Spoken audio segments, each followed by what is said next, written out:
Hey, rock stars. Hypervac is back, and it's upping the cleaning and restoration game once again.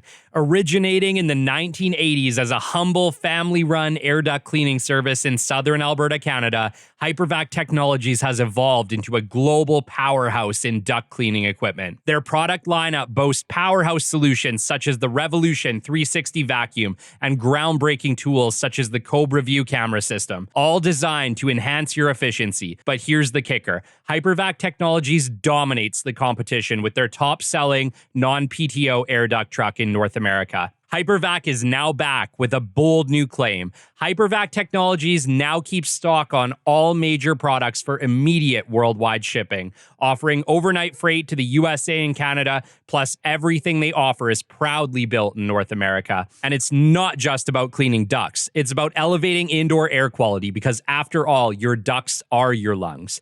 Their expertise extends far beyond North America with worldwide shipping available. With over 4 decades of industry excellence, Hypervac Technologies is your ultimate partner for reaching new heights in the cleaning and restoration business. So what are you waiting for? Visit their website at www.hypervac.com. Thanks for listening to a word from our sponsor. Let's get back to the show. Welcome to milestone episode 170 of the Business Development Podcast. And today we're chatting about what is lurking in your walls, the walls of your buildings, the floors of your house. Today we're chatting with Craig Williams at A&M Abatement, and he could save your life. Stick with us. You're not going to want to miss this episode. The great Mark Cuban once said, "Business happens over years and years. Value is measured in the total upside of a business relationship, not by how much you squeezed out in any one deal." And we couldn't agree more. This is the Business Development Podcast, based in Edmonton, Alberta, Canada, and broadcasting to the world. You'll get expert business development advice, tips and experiences, and you'll hear interviews with business owners, CEOs, and business development reps. You'll get actionable advice on how to grow business. Brought to you by Capital Business Development, capitalbd.ca. Let's do it. Welcome to the Business Development Podcast. And now your expert host, Kelly Kennedy. Welcome to milestone episode 170. And do we have an absolutely amazing expert guest for you today? Today, I bring to you Craig Williams. Craig is a multifaceted professional whose journey weaves through the realms of environmental science, entrepreneurship, and community leadership. Graduating from Concordia University in Alberta in 2006 with a bachelor's degree in environmental science, Craig honed his skills in the building construction industry before transitioning into environmental consulting. His passion for innovation led him to establish Aspen IAQ Laboratories, a successful venture specializing in asbestos and fungal sample analysis. Building on the foundation, Craig recognized a need in the industry for his experience and founded A&M Abatement Services in 2011, a company renowned for its commitment to quality and integrity in hazardous materials mitigation and removal. Beyond his entrepreneurial endeavors, Craig is deeply engaged in his community, balancing his roles as a business leader with a commitment to education and environmental stewardship. He has facilitated cross-curricular, land-based learning experiences for children in an urban forest setting, fostering a connection between youth and their natural world. Committed to personal and professional growth, Craig has participated in business coaching programs and leadership development initiatives, including the Contextual Intelligence Leadership Program at Banff Center for Arts and Creativity. With a dedication to excellence and a passion for making a positive impact, Craig continues to lead by example, both in his business ventures and in his contributions to his community. Craig, it's an absolute honor to have you on the show. Thank you very much. It's an honor to be here. It's super cool. You know, we connected back in February of 2024 when actually you reached out to me, and that was absolutely amazing. We had a great conversation about business development. Had you been a listener for a while at that point? I hadn't. Honestly, I did a Google search and I'm like, I need to find some help with this. Your name popped up. And then oddly enough, I didn't call. And then I just happened to see your truck driving around. And I'm like, and it jogged my memory. I'm like, I need to call him. And so I talked to you and then chatted with you for a few minutes. You gave me some amazing free advice. You helped me through a couple of tough questions and then I've been listening to your podcast since, so it's been. I'm in. I'm That's converted. amazing. Yeah. That's amazing. Yeah, no, it was really cool. I mean, ironically, it's not that often we get a lot of people that actually reach out by phone directly. So it was very cool to kind of have that conversation and get to meet a local Edmontonian doing amazing Nice. things. And we got chatting about, your industry and abatement. And I was like, Craig, you got to come on the show and chat about this because I think this Yeah. is something that is everywhere, but 100%. nobody really knows what it is or what you guys are doing. And it's a cool industry. Yeah, it's quite a niche market. I mean, it's the HDTV kind of made it a little more prevalent, but there's still a lot of unknowns that even people have been working with it around it for years still have a lot of questions, and they're still not quite sure what it can be in or what it is, or there's a lot of misinformation about it as well. And so yeah, it's definitely something that I feel anyone who lives or works on older buildings needs to have a bit of a 2-hour course on it to let them know what it is and what can harm them. Yeah. Wow. And it's basically anybody who works on older buildings should know something about abatement. 100%. Yeah. Anything kind of the rough timeline. I've seen stuff put in after, but 1983 or older is kind of the end stop for the majority of asbestos building products that were put in, especially in Alberta itself. Yeah, we're going to get into that. And I'm Right. really excited to learn more about, frankly, asbestos because, none of us want to die from shit that's just in our walls. Right, exactly. But I want to get into who is Craig Williams. How did you end up on this? Like, you're not an old man. Like you've been an entrepreneur for a long time. But take us back to the beginning. How did you end up on this journey? Okay, yeah. So as a kid, I decided I'm going to be. I was passionate about trees, forest. I grew up. I had a house at the end of the city, like last house on the block, alleyway, ditch, gravel road, forest, trees, farmland, ravine, river valley.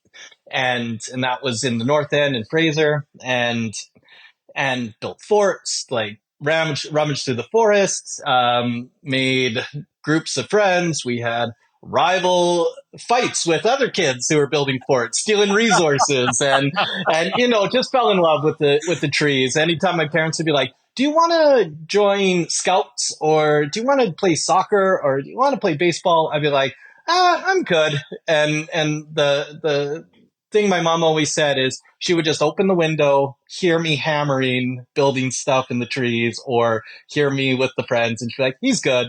And I just knew to be home when the lights turned on and come home. Yeah. So that kind of childhood. And so it started there. I had a passion for environmentalism, trees, forests mainly was the primary focus for me.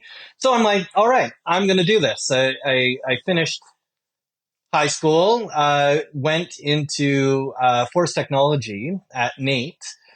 Kind of felt a little bit of pressure. It just felt like I need to make a decision. I'm a December baby, so when I graduated, I was still 17. So I'm 17 years old, trying to decide, what am I doing with life? What am I going to do? So rushed myself into this forestry program, went into it, spent 6 weeks in the woods at Kidney Lake by Swan Hills, and learned a ton. Learned ATV, forest firefighting, bear awareness, did a bunch of stuff. That was really cool. When I got back and realized it was primarily about how to log the forest and cut everything down, I kind of, I lost interest and I kind of pulled out. So then found myself doing sheet metal and some construction and decided, okay, if I'm going to do this, I better do it now while I'm like 18. So started upgrading and ended up getting into Concordia, took environmental sciences, had a blast. I met my now wife during that time when I was 19, and we were dating. And upon graduation, I'm looking at myself going, my only jobs in forestry are going to be out counting elk or something in God knows where, in the middle of nowhere. And how am I going to make this relationship work? So I started applying, looking for jobs in the city, trying to find something. And I fell into environmental consulting for human environments. So kind of pivoted from that forestry a bit, but found that I was really good at human environments. So I ended up being at a consulting company called Cascade Environmental in the city. We did asbestos assessments, indoor air quality, mold remediation, and mold remediation or mold microbial assessments when people had issues with mold, and basically the air monitoring and visual inspection services for companies that were removing it. Found I actually really enjoyed it. I was quite good. I first got there, there was two senior managers, and realized that they made all the decisions of if I got to go on cool assessments or I was just carrying a pump to sites doing air monitoring all day. So I befriended them, chatted with them. I just asked, hey, can I come on that assessment? They gave me so much knowledge, and it worked out well because after 6 months, they quit and moved on to a larger company. And I was the only one that knew how to do these assessments. So I just happened to accelerate fast, and and then upon completing that, I honestly, my wife and I had this plan. We got married, and we were going to go travel. So we sold everything. I quit, went to Asia, traveled for 3 months on our honeymoon. Basically, just used up all of our money we got back from taxes to survive, and did it on a shoestring. And Wow. then we had a job set up in Taiwan teaching. My wife's a teacher, so we taught English in Taiwan for a year and just kind of relaxed, saved some money, enjoyed that experience. And I started finding myself reapplying on that same kind of consulting job from when I returned. And I landed back at Cascade when I came back as a senior project manager, and fell into all that. And at one point, I was talking to guys on site and realizing that I'm having to continuously train a lot of these crews that were showing up to sites, especially when it came to mold. They were proficient and good in asbestos, but when it came to mold, it's just a different beast, and you have to have a bit of a scientific knowledge of what can make or break a mold clearance and what can Sure. save it. And I was left on a vacation, and I found myself searching up abatement equipment online, and I started ordering it.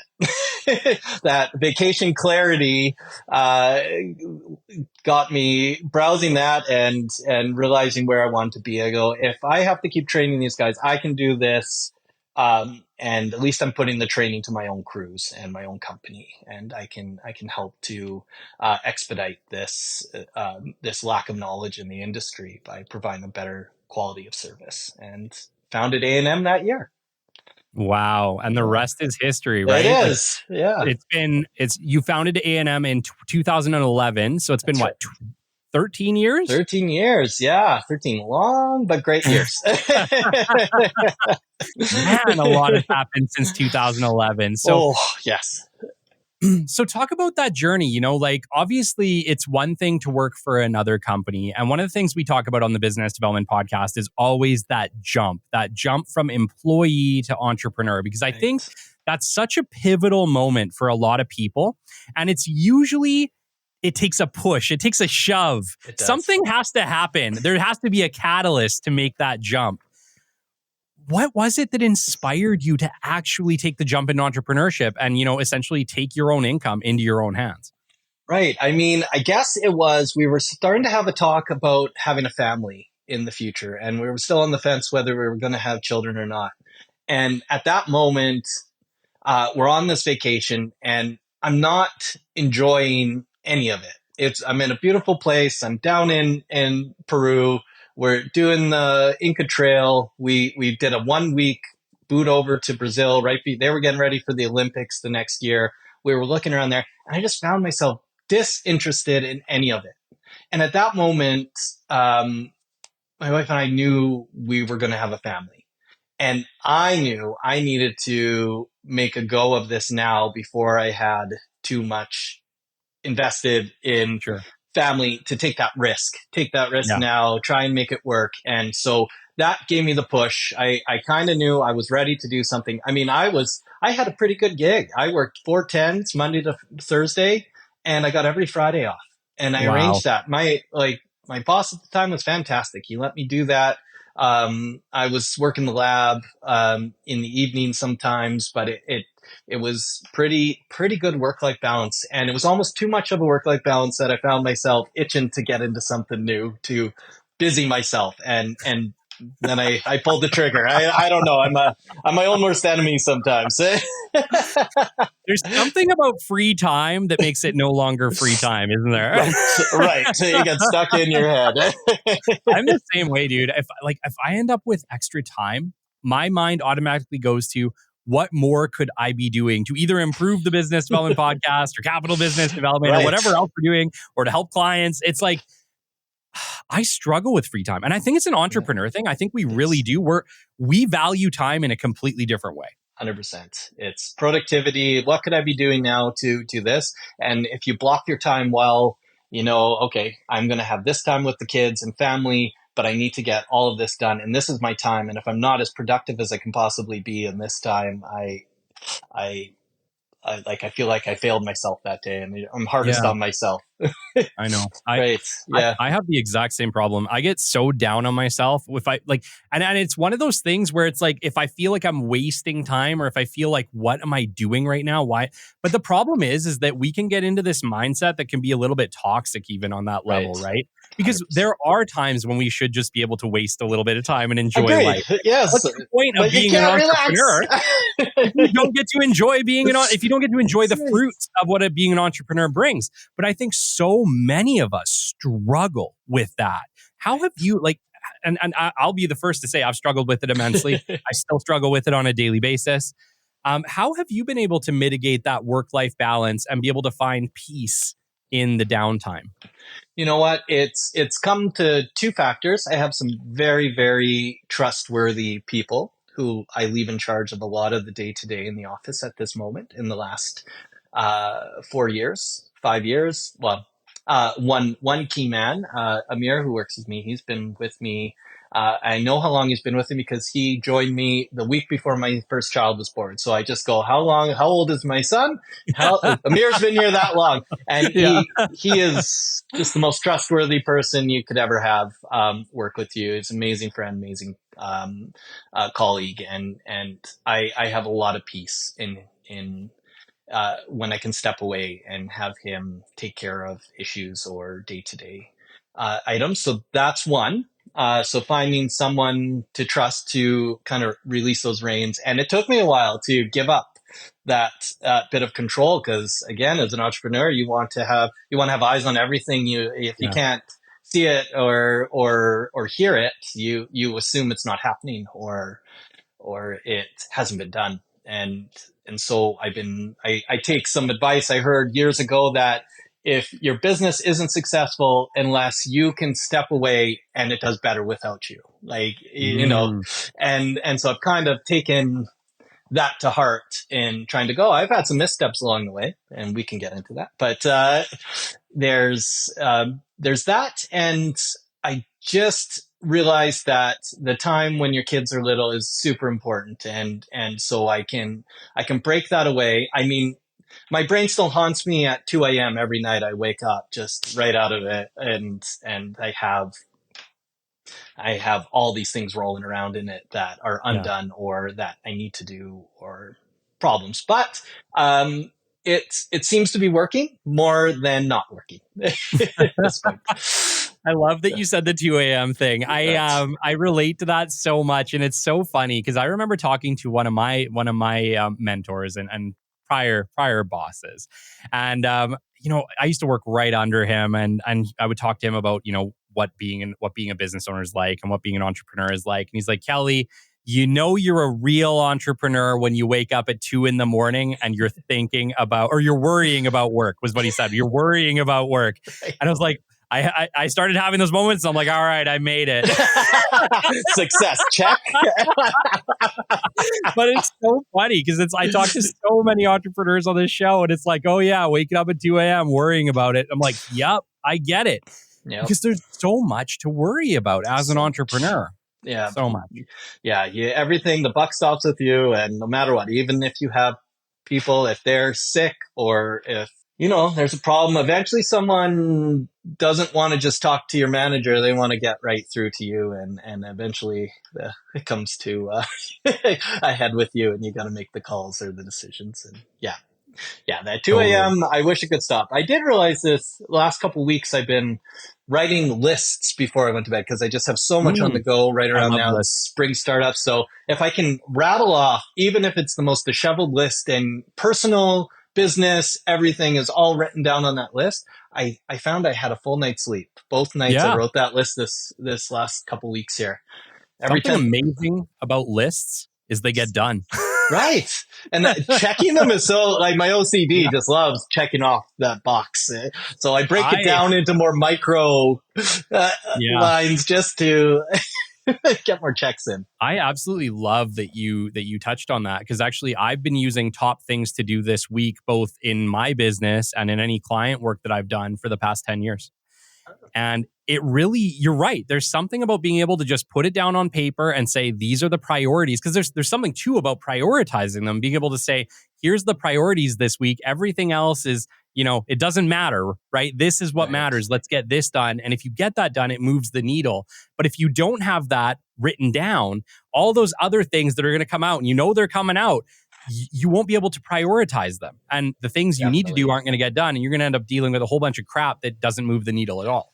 Definitely. As soon as you step in, you're bombarded with brand new stuff that wasn't even on that list, and you completely forget. Just like yesterday, I had my list and I had it out, but I wasn't sitting at my desk because I was running some data cable for some new internet through my ceiling tile or whatever. And I had my father-in-law come out to help me. And we're so into that I didn't look at my list for 3 hours. And by the time we got done, I go and look, and I look at my calendar and I look at my list. I'm like, I had a haircut yesterday. Yeah, I missed it. Totally just didn't even go. And that morning, I'm like, yes, I'm so happy for the haircut. I'm going at 11. Yeah. And now it's like 3 o'clock and I'm just like, crap. Yeah. Oh, man. Yeah.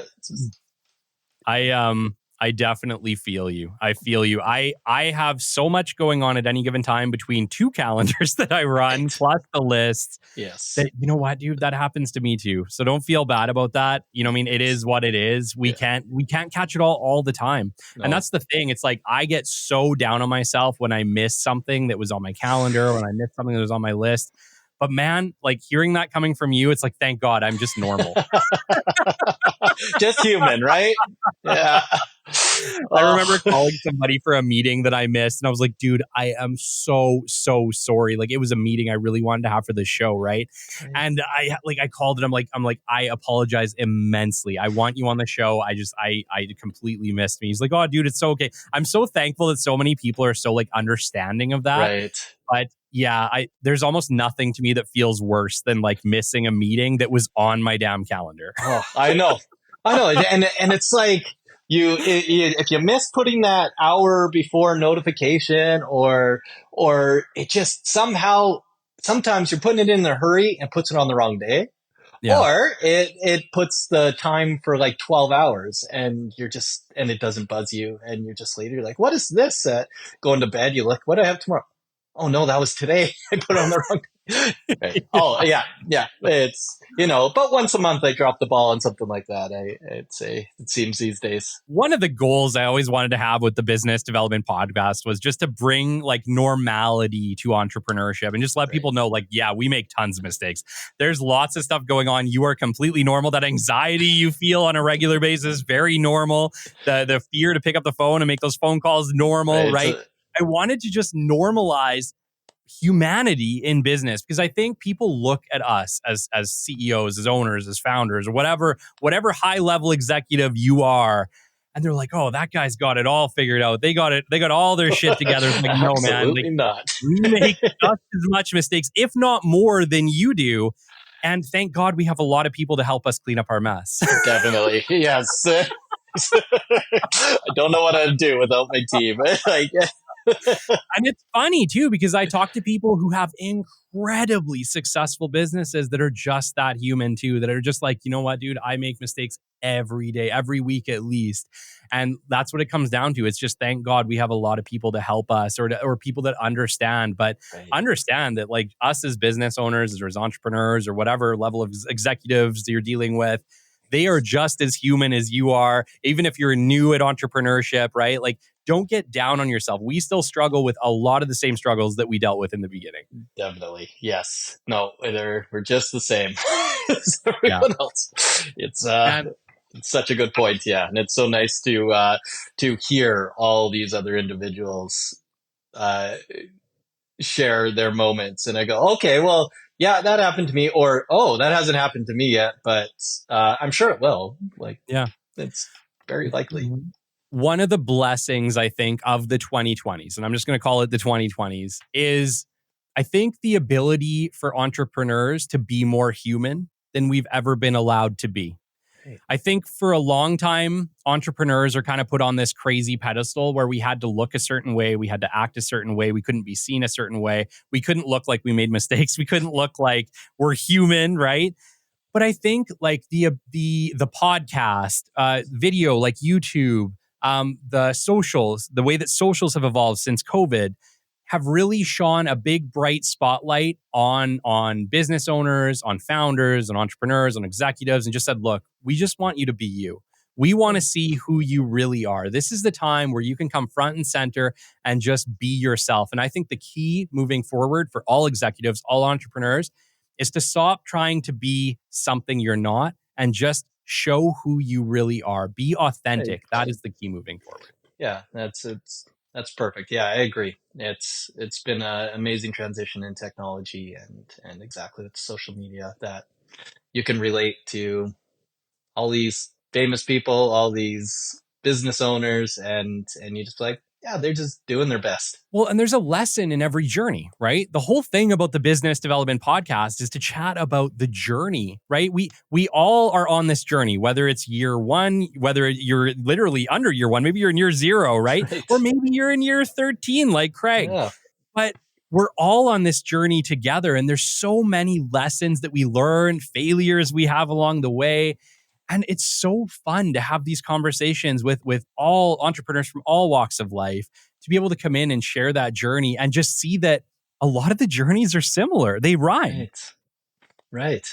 Yeah, it's this, even though you haven't met them, but you're listening to their struggles, and you can relate, and it's that camaraderie amongst business owners and entrepreneurs, and to know that, right, your path, you're not the first one laying this path. It's been laid before, but you have slightly different struggles than the one before, but you can all laugh about it, and have a candid conversation about it, and you can reflect and go, yeah, should have done that different, but lesson learned, and oh well, like time and money, right? That's all it ever is.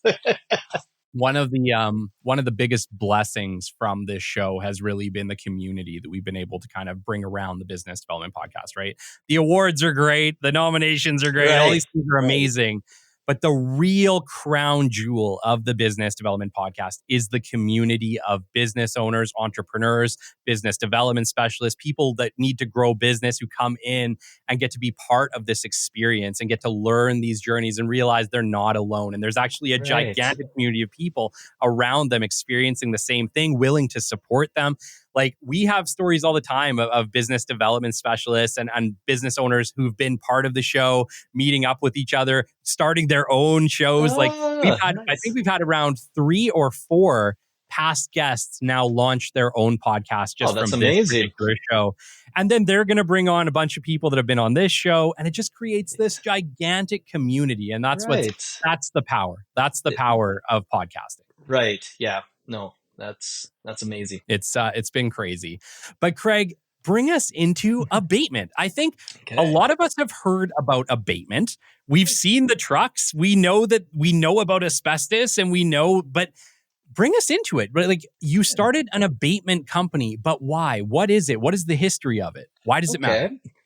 Yeah. So asbestos is it's something unique. It was amazing for industrial uh, building products, heavy industry, anything. Basically, it's fibrous rock. And so it's extracted from veins of rock. We got the majority of ours from Asbestos, Quebec. There's varying different varieties. So there's two types of asbestos. There's one called serpentine and one called amphibole. And serpentine, it's the Greek name for snake or wavy. So that's the primary type of asbestos used in Canada, and especially and probably North America. It was the main one. The amphibole is straight solid rods, and that came from places like Australia, some from Russia, China, other places around the world, South Africa, and it it was basically it's fibrous rock, so it's heat, acid resistant. It can absorb um, water quite well and not drip. So 7 times its weight in water for serpentine asbestos. It it was great for an industrial revolution. We used it turn of the century. Insulation has no connectivity, so you can't get electrocuted. So it's great for insulating anything that would produce electricity or you could get shocked from. Great for laboratory benches, tables, and it had a high tensile strength as well. So fibrous, fibers. So they'd mix it in with tons of building products to add strength and durability, like floor tiles, ceiling texture, drywall mud, linoleum, Yeah. all those items. And so going back 2,000 years ago, the ancient Greeks used to mill it and mine it and use it for clothing. And then they realized that all the people who were working in this process started dying of strains, coughing up blood, started dying from strange lung diseases and dying really early.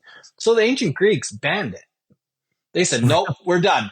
So what do we do in the late 1800s? We just go, this is amazing. This is the best thing ever. Let's put it in all the industry. Let's put it in houses. Let's put it in schools. Let's put it in all our infrastructure. And the government was the number one supporter because it was uh, locally mined product for Canada, and so they put it into absolutely everything. So a lot of government buildings, a lot of things, they ended up getting it from that period. The 60s, 70s were kind of the heyday for buildings, especially Western Canada and North America.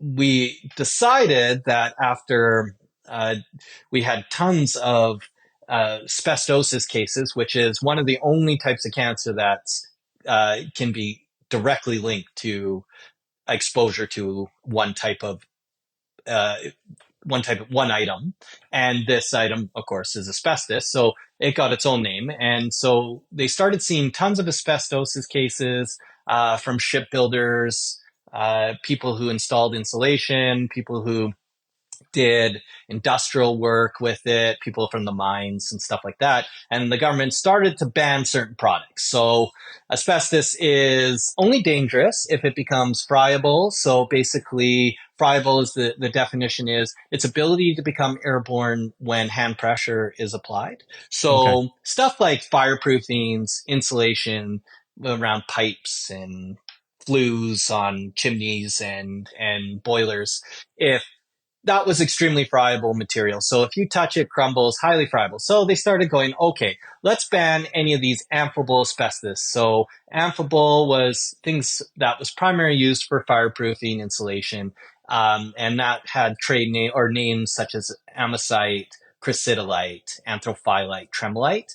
And these products were those straight solid rods. They were harder to remove out of the air when mining or when clearing it from buildings or doing install or renovations. So what they decided is, okay, these will be the first ones shelved. And for asbestos abatement, when you get into it, the trick is to obviously keep airborne levels down low. And you want something that can be pulled out of the air as fast as possible. And they went through multiple ages of technologies and development of technologies to create what is asbestos abatement, from dust masks and no masks to all the way up to now these negative air machines that help pull air out, filter it, and exhaust out the back. But what they did find is that water helps when doing the abatement. So amphibole asbestos, because it's straight solid rods, it has no surface area or low surface area to take water absorption when you're spraying water in the air to help suppress the dust. And Okay. so they determined that one was too much of a risk. It was too hard to suppress, too hard to contain, too hard to deal with. So that one that was the first shelf life kind of expiry. And that's somewhere right around the tail end of the 70s, 78, 79. And then, and this is more or less Western Canada standards. There are different provinces kind of let stuff slide, different states, Europe, they all had different rules with regards to this. But so that amphibole asbestos ended. Now, the other one, the one that was mined in Asbestos, Quebec, is chrysotile asbestos. And people call it the white asbestos. It because it was serpentine, falling under the only one under the serpentine category, it had more surface area. Also was hollow inside. So water was able to create, was able to absorb into this and weigh it down. And because it holds 7 times its weight in water, it was able to absorb it, become too heavy to become airborne, and fall to the ground to where rags, vacuums, and things like that could pick it up.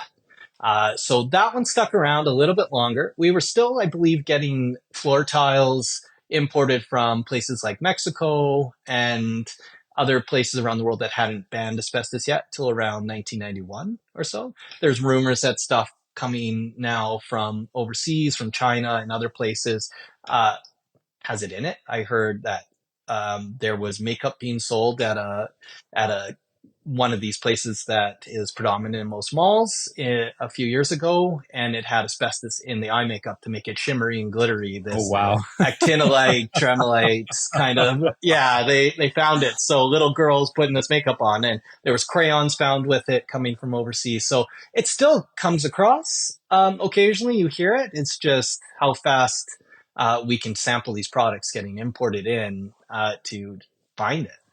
But yeah, around that 1991 is when I heard those floor tiles kind of stopped coming in. But 83 is kind of the end date for most of the extremely dangerous stuff. So, and that chrysotile asbestos. But yeah. But basically what you're saying is right up until, let's say, the 80s, the early 80s, almost everything that we built buildings out of, floors, I think brake pads were another one. Right. But most things had asbestos in them. That's correct. Yeah. Basically, anything that is an obvious fiberglass or wood or metal could have asbestos. Even like basically the ground up, the roof down. Shingles came with it. You could have asbestos roofing, asbestos shingles, flat roofs, the tar paper, the layer, the waterproof kind of layer before, right into your attic. You had actinolite, tremolite, in what's also known as zonalite or vermiculite attic insulation, the shiny flakes, little popcorn they look like. And so that can contain, the walls can have that in it, Wow. in block wall, and your drywall mud, your ceiling textures, the linoleum, the backing, the paper backing is like 80% asbestos. Your ducts were wrapped in asbestos when you had those old gravity furnaces and older furnaces. Whenever it hit structure, they would have to insulate to protect your house from burning down and overheating. So right there, all the way through to it's in leveling compounds in concrete. It's in duct mastic, so that caulking that seals seams on metal ducting, it can be in that. Window caulking, floor tiles. Wow. Yeah. This is ridiculous. Yeah. So hold on. Like, we're in Edmonton. Yeah. I would argue that 50% of the houses in Edmonton were built pre-1980 or right around that time. Right. I would also argue that a lot of the industrial area, at least the older industrial area, is definitely before that, probably 60s, 70s, 80s. Right. So you're Yeah. saying a lot of the buildings in our city likely have asbestos in them in one way or another. That's correct. Yeah. Yeah. Probably in one to two things on average in houses. And I can look at a house. I've just from sampling so much and doing so many abatements over the years and so many assessments of structures and buildings that I can look and I can go, okay, it's going to be this, maybe this 50% chance it's in this. And I can go. And even though the heyday of 60s and 70s where they put in almost everything, if you had a house older than that, it got renoed at some point. And Yeah, chances are it got renoed in the 60s, 70s, and they added that new flooring over top or they patched that old plaster wall with some drywall compound or so sure. there's a lot of randomness to it as well. I'll still colleagues in the industry, they'll still send me weird things that they found it in. And, I found it in actual cinder block. Someone sent it the other day.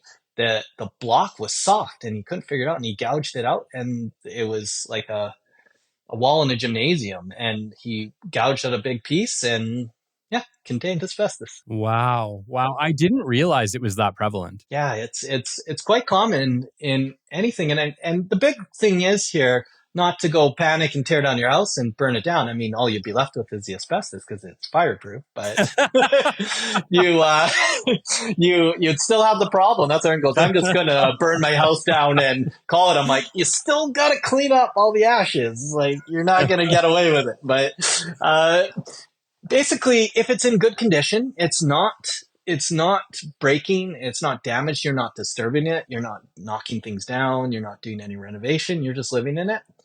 99% of the houses are perfectly safe. No one's going to be getting asbestosis. No one's going to be getting the other type of cancer, mesothelioma, that is related to asbestos exposure. It's when you decide to scrape that popcorn texture and not wear a mask and just do it all over your house and then not do a good Hmm. cleanup job or it's stuff it'll kick around in the air for some time before actually filtering out or settle in dust. And so it's just get things sampled. You're going to do a renovation, you can drop it off. There's about 5 or 6 labs in the city that take it. It's usually around $50. You take a sample in. There's tons in the States that are much much cheaper when you're sending it to them as well. And so you ship it, you send it there, you get a result pretty quick, and it just tells you if there's anything in there, and you can have that peace of mind. But um, then again, there's different things. There's renovations done in houses, so someone gutted all the interior walls, but not the exterior walls. The exterior Hmm. walls are original and contained, but the interior ones done by the last owner are new. So if you sample an interior wall and it comes back clean, and then you start to dive into the exterior walls, you think you're doing it well. So it's better to get an environmental consultant or someone out if you're doing anything significant. If you're just removing your flooring, you're only touching that flooring, and so you can break a piece off, wet it, break a piece, put it in a Ziploc, ship it down, and have that peace of mind. Interesting. Okay. So would your recommendation be that if your house is, say, or building is older than 1990, that you should be getting this testing done? There's a bit of a disagreement amongst colleagues. 83 is where everyone kind of agrees, but 91, I know some consulting companies will still sample just to give. You still had lead paint and things as well, so the consultants will come and they'll sample that if anything, but they'll also check. I mean, they banned it in 83, for example, drywall, the asbestos in drywall mud, but the guys who really liked the asbestos in the drywall mud, they swore that it sanded better, which is the worst thing you can do with asbestos fiber, but they they argued it sanded smoother and much better. And they might have had a stockpile. They might have had 50 bags in a shop somewhere that they just kept installing for the next 5 years. Like we found a few in 85 when they should have. We found one floor contained in a house and the main floor didn't. So it was, he ran out, used a different, didn't put it in the main floor, but put it in the second floor, or a different Yeah. guy came to do it. There's such weird anomalies that, you know what, that would be a safe bet. I would at least test if you're a facility owner or you have a larger building, that lead is going to be your next concern. And so they really didn't cut down the levels of lead in paints and other items, glazing on tiles and stuff. It kind of had a big suppression in the mid 2000s here so far, but in the 90s they were still having what would now be considered elevated levels. Or so if you're doing a big reno in a facility, I would 100% sample that 91. Residential, I would say, yeah, like 85, kind of give it a range, 83, 85. And if you know that those ceiling tiles in the basement, things have date stamps, drywall has date stamps on the back. So if you pull one down and it says an older date and you thought your house was a certain date, or you Yeah. thought the reno was, you can stop and have a sample. Ceiling tiles usually have a date stamp. They can contain asbestos, like all these wonderful things. Wow. Dude, this has been so beneficial. Thank you so much for telling me all about this. We've talked all about asbestos and when you should consider it, what it is, why we used it. But we talked just briefly about the health effects. You mentioned it causes cancer. What is actually happening? For asbestosis, it's asbestos fibers you breathe them in, and the human body has a bunch of natural defenses to particulate viruses and other items that might make its way into your lungs. So you have nose hairs, kind of the first line of defense. You have branched passageways. And so those branch passageways basically cause forks in the roads and things get jammed up there. But asbestos fibers are so small, they can make it past a lot of these natural defenses. And they get right into the lungs and into what's called the alveoli sacs. In the alveoli sacs, you have about 300 million of these. And that they're the location where oxygen is brought in and it diffuses into your blood to feed your body. And then all of the carbon dioxide is absorbed back out and you breathe it back out. And what happens when these fibers go into the lungs, into the alveoli, they sit there. And because they're rock, basically fibrous rock, if your body didn't react to it, they could have just sat there and everything would be much better. But your body checks this off as a foreign invader, something that's coming to harm you. And so your immune system kicks into overdrive. So it attacks it, and eventually as it gets exhausted, because it can't break this down, because again, it's rock. acid, heat. Yeah, it's a piece of rock. Your body isn't dissolving that. So it eventually decides it's going to protect you from it, and it builds a scar tissue around it, basically rendering that alveoli sac useless and just entombing this piece of asbestos, this fiber of asbestos inside that alveoli sac. And so you get an exposure of 10 fibers. Is it going to kill you? No, that you have 300 million alveoli sacs.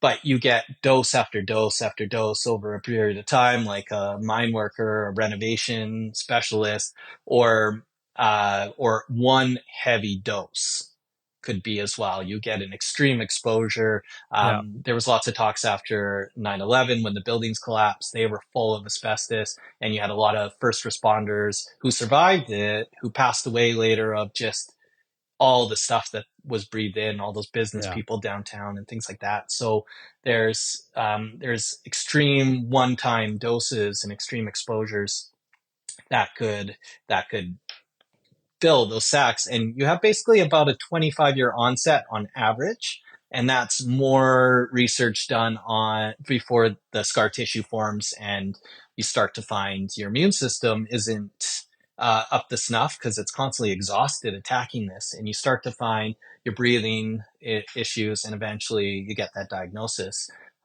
So individuals in our industry, once you've been determined an exposed worker, so you've worked in the industry long enough, you then go for chest x-ray and pulmonary function tests every 2 years. And so you go for these tests just to get ahead of it to see, is there scar tissue building? Am I still taking enough capacity into my lungs? And just to monitor, basically. Now, 25-year onset's the average. They say smoking, of course, with anything. If you smoke,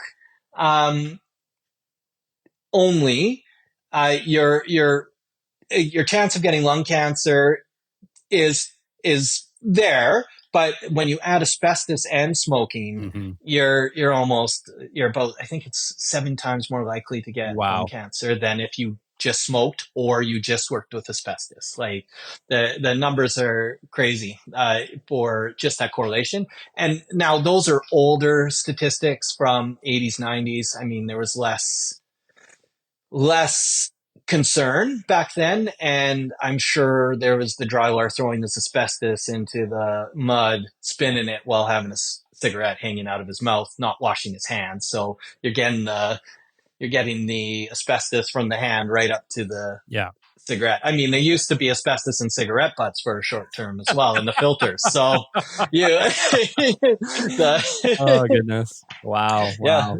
Okay. yes, yeah. So the other one is mesothelioma, and that's the one you'll see those class action lawsuits and stuff. If you watch a lot of American TV, you'll see those on daytime, catching a lot of people who are retired and worked in shipyards and other things. If you dodge the 25-year asbestosis, mesothelioma is 30 to 40 years on set Okay. after kind of your dose curve and your exposure kind of is met. And that is cancer of the pleural lung or the abdominal lining. So it basically breaks down that buffer you have when you breathe in and out, that kind of cushions and softens your chest and your lungs together, like between there. And so that one is also related to asbestos exposure. And so you're starting to see the 25-year asbestosis from those trades prior to it being banned, tradesmen, tradeswomen, and the people working in the mines and shipyards. That time has now passed for large amounts of asbestosis cases. Now the mesothelioma is kicking in because now there's that 10, 20-year gap from that wave. And now you're on that new wave of the retirees who worked while it was still pretty rampant in the construction and industrial sectors. That's too bad. So yeah, I find there's less data on it now. You used to have to report it, your health, your chest x-rays and your pulmonary function. You used to have to report it in so they could track the numbers. They went away with that about 10, 12 years ago, maybe even more actually. I still went as a consultant, so it has to be over 13 years ago. They went away with collecting that data. So the stats probably are now maybe getting reported by the health department from each area, but who knows how far they make it. So yeah, either way, it's just showing how critical what your work is. Like, and then it's so funny. It's like that's that thing that nobody sees, but it's like, man, it's like saving lives all around the country. Right. Yeah. Well, I like to think of it that. No, just kidding. But you are right. Like that's the reality of it. The reality of it is that stuff is everywhere. And unless we have people like you out there doing that and doing that cleanup, because that's a job that a lot of people are not qualified to do or want to do or want to, I mean, the reality is you're like a first responder in a lot in a lot of ways. You're out there, you're out there taking the risks so we don't have to. Right. Yeah. Fair enough. You're right. It's true. It's true. One of the other things you talked about was lead paint. What's the risk of lead paint? So lead paint, it primarily affects, the main concern with lead paint would be for children, people who haven't developed neurologically 100%. So lead paint becomes an issue in older homes, schools, and other places, just in areas of wear and tear. So if it's on your window latch and that gets open and closed and open and closed, door hinges are painted or the door, it builds up in little bits of dust everywhere. And children, being the most susceptible, they haven't developed neurological. And so what happens is they breathe in that lead dust from the paint, and it can stunt some of these neurological developments, and it can affect kids as they mature and grow into adulthood. And there was an interesting show I watched. It might have been The Nature of Things with David Suzuki. I can't quite recall, but they were talking and interviewing people, and they were chatting about how the world was kind of crazy in that 1980s, 90s. That's when the dawn of like 70s, 80s, 90s, dawn of the serial killers and all these things came out. And around that time we had leaded gasoline. and every exhaust pipe was sputtering out lead dust everywhere. And what that, right? And so all of these people born in that time were highly exposed as children. And basically that absorption of that, it prevents, from my understanding, prevents a lot of the frontal lobe development. And that frontal lobe development comes males in their mid 20s, females a little bit earlier on. And that's what makes us think before we go bungee jumping. Okay. Or before we ride our bike off that ramp. As kids, you're fearless. And that's what makes kids fearless, is that, as my understanding, the frontal lobe is the place where you become more human. You become a part of society and more respectful, and you think before you act. You don't just bunk someone over the head with a bat and then go, oh, why were you yelling at me? Or, or why were you staring at me? And so kind of that spontaneity, the violence, and what I learned from this documentary was that about 10 years after the cancellation of leaded gasoline, crime stats just fell off. And all the police kind of patted themselves on the back. That's North America wide. And they all patted themselves on the back and said, hey, it's our tough on crime. We did this. This was it. And what this documentary kind of realized is they saw the exact same fall come 10 years after Europe. It was a different time before Europe pulled theirs up, and the same stat drops happened 10 years after on that as well. And what they determined was the lead exposure had diminished now, and all these children are less exposed. And as that frontal lobe developed, we became less likely to just assault someone and then think about it after. And so they said, honestly, if you just put all the money you put into policing and jails, they said, which I don't know, but they said, you take all that money and you put it into just cleaning all the playgrounds and schools and homes of lead paint, you would actually be better off in your expenditures on having to police people. Wow. Then do it. It was a fascinating read, or a fascinating documentary. And I don't know, I don't know 100% their statistics and where they get all the stats, but I was just fascinated by that. So if we can avoid lead exposure in children, it's obviously better overall for kids' developmental abilities. And so it's right. And we find it in lead glazing on ceramic tiles and paint on everything, and different levels are allowed, threshold levels or amounts of lead in paint is allowed in different provinces throughout Canada. So it varies between Canada, and I'm sure it varies between states and the States and other places. But yeah, if that's just another unknown thing that's just lurking in your house. You go and scrape a wall, you scrape a window, you sand something and breathe it in. Man, it makes you just wonder what other environmental factors are out there affecting our lives right now that we haven't identified yet. Right. You're like, what's killing me now? What is it? What is it in my room? I'm like looking around. What's going on in here? Definitely. Save me. 50 years from now, there'll be someone on a podcast or something talking about the crap I'm putting on my skin or doing in my house. Like this Roxol rock wool. It's a similar thing. I put it in my house, and I should know better, but it's basically fibrous rock fiber insulation again. And you're just like, should I be doing this? I bought it already. I'm doing it right now.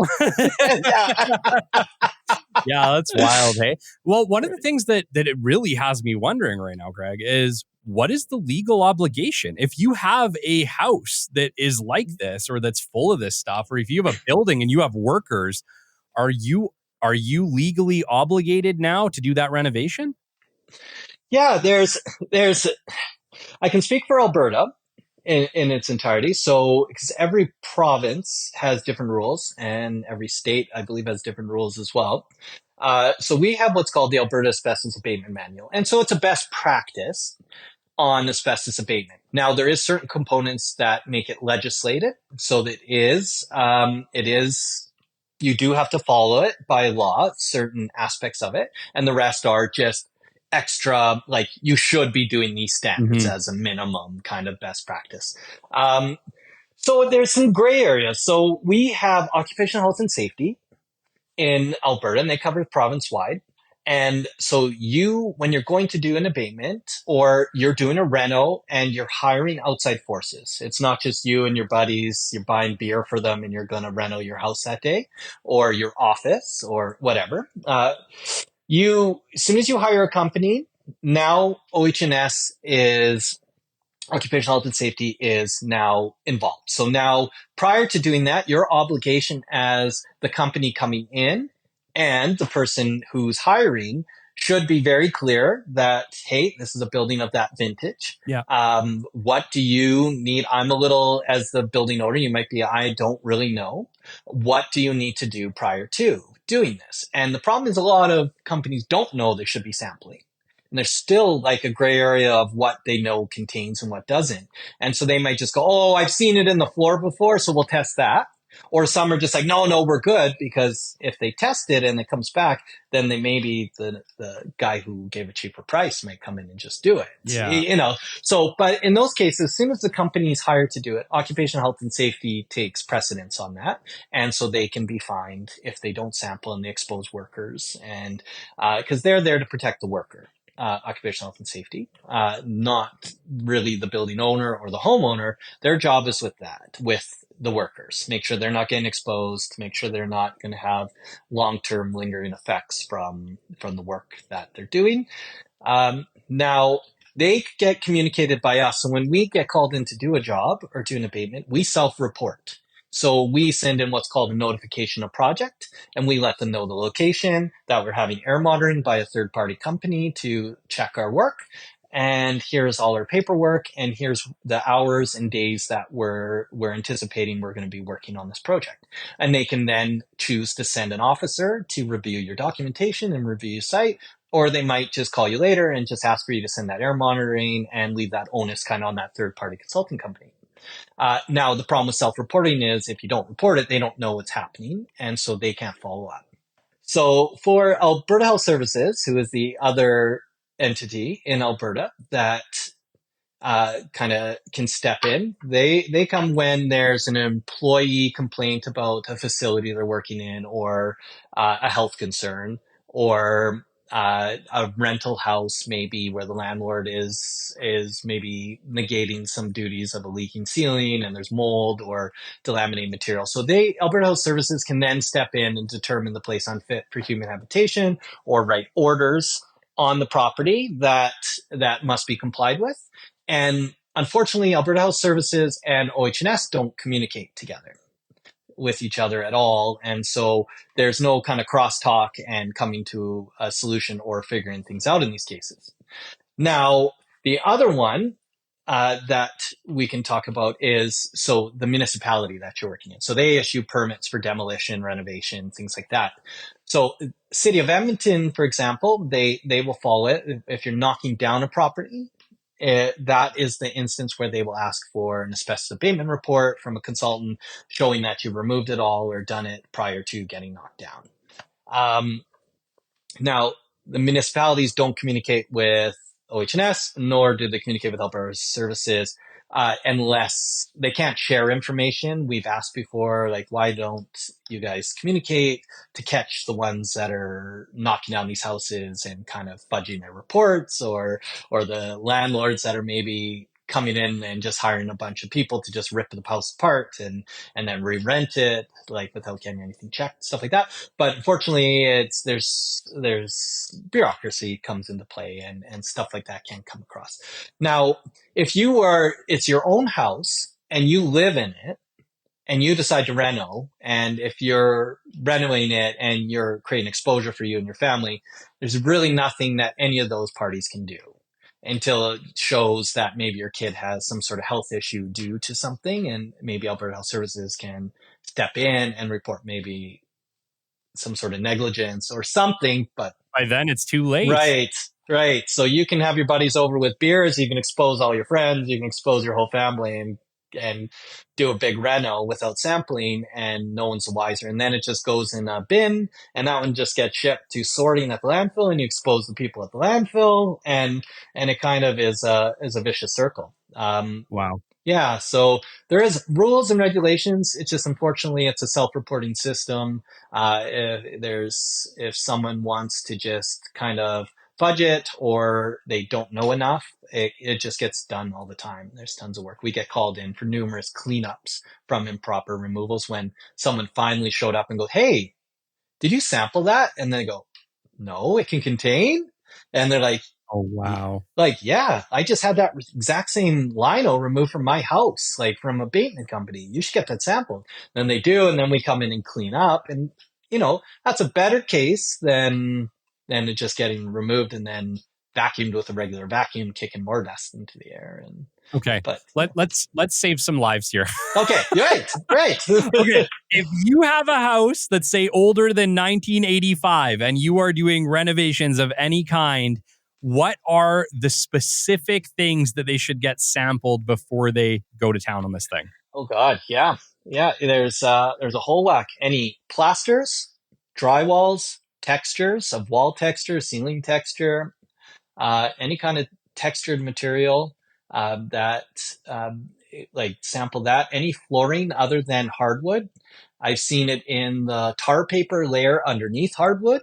So anything paper like insulation other than pink bat insulation, that won't have it. But anything other than wood looking materials, if it's wood, but any kind of white paper wrapping you see over ducting, if it's not shiny metal ducting and it has this white paper over it, even strips, that will be asbestos. Insulation, if it's not just obvious wood chips or bat fiberglass insulation, get it sampled.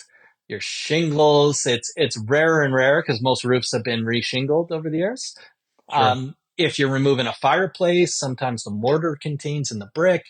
The brick itself inside boilers, fireplaces, things like that. There's fire brick that can have asbestos.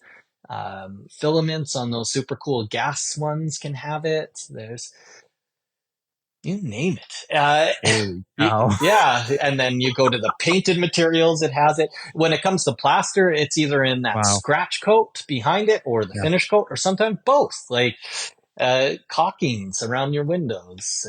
Okay. Yeah. Okay. So to me, what it sounds like is it's probably not even realistic to just take one thing and go get it sampled. You should really call in a specialist like yourself and just say, look, we're going to do renos in this house. Can you just take a look and see if there's anything we need to be concerned about? That's right. You go, hey, here's what I'm touching during this reno. So if you're touching 3 walls, and the basements are usually developed different from the upstairs, so it could be different materials. So we always say you take a minimum of 3 samples of each drywall type. So main floor 3, second floor 3, basement 3 kind of thing. If it's one kind of flooring, take a sample. 1 sample is fine, but they do say take a minimum 3 just in case you get some false positives or false negatives. Sure. They can sample. Yeah. It's best to call in an environmental consultant, or if you already have lined up the construction, we're happy to sample as an abatement company as well. It's always nicer to have that third party come in, sample it. Then then there's a trust in that report, and because we're going to be bidding on anything that contains, I prefer to just leave that to someone else sample. Then they get the bad news or the results, and we go, okay, now we'll price on it. And it kind of gives a little bit of a separation, so we're not, people don't think we're falsified samples to generate fair, work, right? Yeah, that's fair. That's fair. We want to keep everything honest and on the up and up. So yeah. Oh, Craig, this has been super informative, dude. I really appreciate you coming on, and this opened my eyes, and I bet you we've opened a lot of people's eyes listening to this. You were like, holy crap, I had no idea. And they're going to be probably thinking I need to get my building checked, or I should maybe check my rental house or whatever. Right. It'd be better to be proactive than reactive. Exactly. Yeah, no kidding. It's a lot better to deal with that than when somebody's sick. 100%. Right. Yeah. talk to me about A&M Abatement, though. What are, we've talked about abatement, we've talked about, some of the services that you guys do, but tell me about all the services that you guys Okay. provide. Yeah, for sure.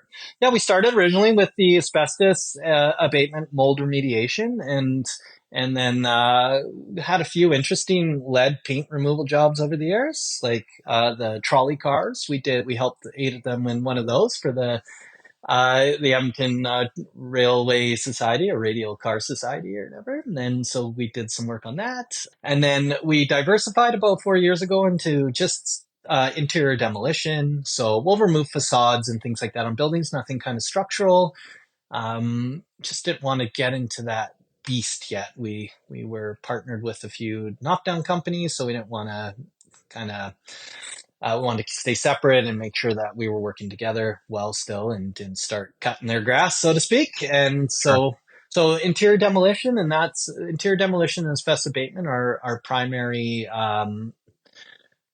wins right now. We're working on some stuff assisting restoration companies right now, and that's kind of our newest revenue stream. I have a really amazing person that joined us.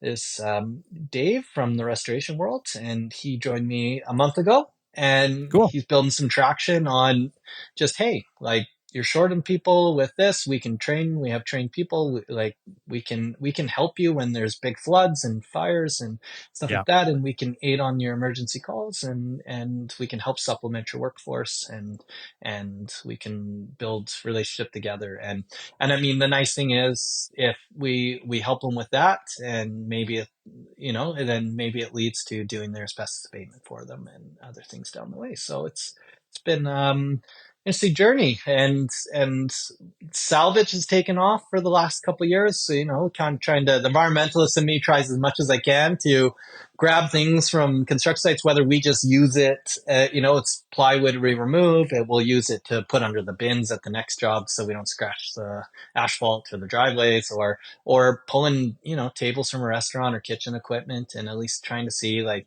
hey, can someone use this? We've given some away to some churches, and we've sold some stuff, so it generates a good party fund, the salvage. You got Yeah, to have that. right. That's awesome. And I know you're in Edmonton, but could you service like across Alberta, across BC, across Saskatchewan? Is there any limitations to how far you're willing to go? The excited Craig says no. The optimistic, the realistic side of me right now says, yeah, we started in Calgary last year. We have a man. It just a key individual from our company. It just worked out well. His wife was getting transferred. He found himself in the mountains more often than not every weekend. He enjoys camping, and he's just like, look, Calgary's calling me. My wife's going there. Can we make a go of it, or should I start looking for a job in Calgary? And I said, honestly, let's make a go of it. And so we had a year there, and utilizing the resources of the Edmonton office, and I feel like it was a good learning experience and a good first year down there. We did decent amount of revenue, and we had a few hiccups and a few problems with getting people to get down there to aid and do it without committing to kind of full-time crews at this moment, using the Edmonton resources down there. And but yes, so we're happy. We've gone up to Fort Smith in the Northwest Territories. We've gone up to Nunavut to do work Oh, wow. before, and Fort McMurray, tons of work. High level, middle of nowhere communities, high north, down south. We've been in Lethbridge and other places. Gone to Saskatchewan a couple times, and we bid a lot in BC, kind of the interior of BC, but we haven't quite picked one up there yet. So, Okay. yeah, Well, maybe we can change that with this show. that would be great. No, that's cool. So it really doesn't sound like geographically, as long as there's a need for it and you guys are called, you'll do what you can to make it. That's right. Yeah. Yeah, as long as it makes sense for them and us to make it there, we'll do it. Sometimes we're cheaper than the local person, and we have living away expenses and travel, and so sometimes there's only one show in town, and they've been kind of able to Sure. price high, and we can come in they've been impressed or happy, and we've done it for, a significant percentage less than the local boys. So, Absolutely. yeah, No, you see that happen more often than you'd think. right. I believe it. Craig, it was an absolute honor to have you on the show today. Pleasure. If people want to get a hold of you, they're like, we need some abatement, we need some A&M from Craig. How do they get a hold of you? They can go on our website. We have a main number, and if for some reason that doesn't get through, I'm happy to take calls. I can. I don't know if you want to leave my number on the. You can leave it right now. Okay. You can just give All it right. out to the world. All right. So the main number is area code 780-803-3774. A team member, one of our office staff would be happy to assist. But if you're not getting any traction there, which I hope you do, my personal cell phone number is 780-903-1847, and happy to take any calls. Awesome. And Craig, like obviously we're talking to a big business audience. Almost all of them are on LinkedIn. Are you on LinkedIn? I'm on LinkedIn. Yes. You can also hit me up there. I'm more than happy to respond on there. Perfect. Craig, thank you so much for joining us. This has been episode 170 of the Business Development Podcast, and we will catch you on the flip side. This has been the Business Development Podcast with Kelly Kennedy. Kelly has 15 years in sales and business development experience within the Alberta oil and gas industry and founded his own business development firm in 2020. His passion and his specialization is in customer relationship generation and business development. The show is brought to you by Capital Business Development, your business development specialists. For more, we invite you to the website at www.capitalbd.ca. See you next time on the Business Development Podcast.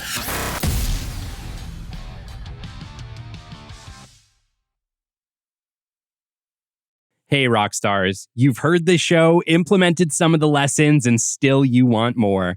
How about a one-on-one 3-month personalized coaching program with me, Kelly Kennedy? We'll work together to establish an effective business development program, overcome obstacles, and accomplish your growth goals in 2024.